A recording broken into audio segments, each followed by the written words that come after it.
तो दोस्तों, जैसा कि आपने थंबनेल में देखा होगा, आज हम बात करेंगे कृष्ण और द्रौपदी के बारे में।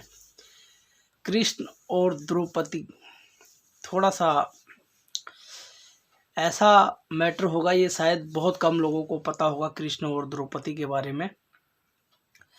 तो दोस्तों, कृष्ण जिस समय द्वारकाधीश बन चुके थे, तो कृष्ण के पास जो है एक निमंत्रण गया था द्रौपदी से विवाह का। द्रौपदी से विवाह करने का निमंत्रण गया था कृष्ण के पास। और उस समय द्रौपदी जो थी वो विश्व सुंदरी थी, और विश्व सुंदरी होने के नाते जो है एक बार कृष्ण ने सोचा कि चलो भाई चल के देखा जाए कि क्या मसला है वहाँ पे। उस समय कृष्ण का विवाह पहले हो चुका था रुक्मणी से।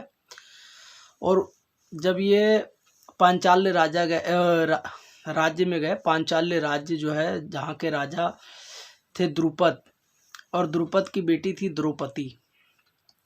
जब वहाँ पे कृष्ण गए तो उनका स्वागत बहुत बेहतरीन तरीके से हुआ, और शादी का प्रस्ताव रखा कृष्ण के सामने द्रौपदी से। पर शादी के साथ ना कुछ शर्तें भी रखी गई। वो शर्तें बड़ी खतरनाक थी। शर्त जो था वो सिर्फ ये शर्त था कि द्रौपदी उसी से विवाह करेगी जो व्यक्ति द्रौपदी से विवाह करने के बाद अर्जुन और द्रोणाचार्य, गुरु द्रोणाचार्य जिसे आप लोग जानते होंगे, इन दोनों को जो मार सके उसी से वो विवाह करेगी।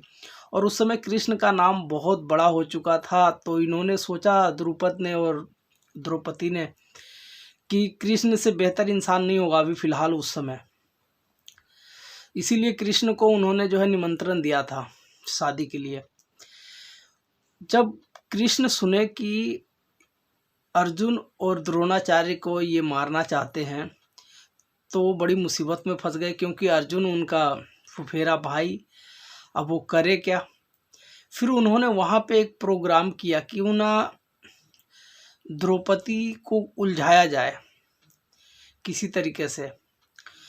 तो वहीं पे जो है कृष्ण ने सोच लिया कि किसी न किसी तरीके से इस मसले को हल करना पड़ेगा, वरना द्रौपदी तो किसी से भी विवाह कर सकती है अर्जुन को और द्रोणाचार्य को मारने के लिए। जैसे कि उस समय का पूरे आर्यव्रत का सबसे प्रभावी राजा जो था वो था जरासंध, और वो जरासंध से भी विवाह करने के लिए तैयार थी। तो कृष्ण ने सोचा कुछ ना कुछ करना पड़ेगा, वरना अर्जुन तो गए। फिर उसके बाद कृष्ण ने जो है कुछ अपना चरखरी चलाई, जिसे कहते हैं चरखरी चलाई, और उसके बाद जो है उन्होंने इनको अपने बातों में ले लिया, द्रुपद को और द्रौपदी को। और उसके बाद जो है उसका स्वयंवर करवाया कृष्ण ने। और स्वयंवर कराने के बाद पूरा का पूरा जो है नीति बनाकर कृष्ण ने जो है वो स्वयंवर अर्जुन को जितवाया। अर्जुन ने जीता नहीं था, अर्जुन को जितवाया गया था, क्योंकि उस स्वयंवर में, जिस समय स्वयंवर रखा गया था, उस स्वयंवर में हैसियत ही नहीं थी अर्जुन की जाने की, क्योंकि उस समय इनकी परिस्थिति कुछ ऐसी कर दी गई थी दुर्योधन के हाथों। तो वो एक अलग कहानी है, फिलहाल इस पे बात करते हैं हम। वैसे उस स्वयंवर में कर्ण जो है, कर्ण भाई साहब जीत ले जाता द्रौपदी को, लेकिन उसे सूत पुत्र कह के जो है ना, जब वो प्रतियोगिता में खड़ा हुआ तो उसको बिठाल दिया गया कि भाई तुम नहीं इसमें प्रतियोगिता में हिस्सा ले सकते हो। फिर भी किसी तरीके से जो है अर्जुन को जिता दिया। अर्जुन जो है वहाँ से द्रौपदी को लेके चले गए।